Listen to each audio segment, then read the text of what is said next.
Dans la littérature des grandes maladies tueuses, les hépatites occupent le devant de la scène. 1,5 million de morts par an. La maladie a différents visages. A, B, C, D, E et G. Mais toutes ces formes ne sont pas aussi graves ni aussi répandues.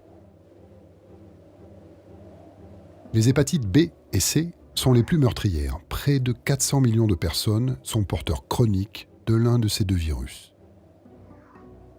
On trouve la B essentiellement en Afrique subsaharienne et en Asie du Sud-Est.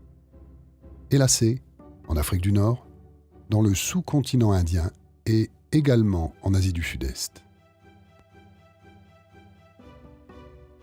Le virus de l'hépatite C, qui se transmet par le sang, tue environ 500 000 personnes par an. Pas de vaccin et des traitements difficiles à obtenir. Avec plus de 5 millions de malades, l'Égypte, le Pakistan, la Chine, le Myanmar, anciennement la Birmanie, et le Nigeria sont les 5 pays les plus touchés. L'Égypte est un cas d'école. Dans les années 60, la schistosomiase, une maladie causée par des vers parasitaires, fait des ravages dans le pays. À l'époque, les médecins la soignent par injection. Le matériel, réutilisé, n'est pas correctement stérilisé. 7 millions d'Égyptiens reçoivent ce traitement en 30 ans. Hélas, certains reçoivent également le virus de l'hépatite C. Il se propage ensuite dans le reste de la population et aujourd'hui, 1 Égyptien sur 10 est infecté.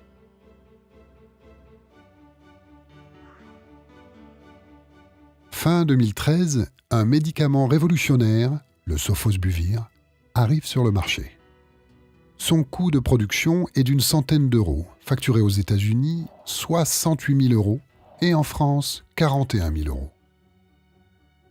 Pour soigner les malades français avec ce médicament, il faudrait dépenser l'équivalent du budget des hôpitaux parisiens.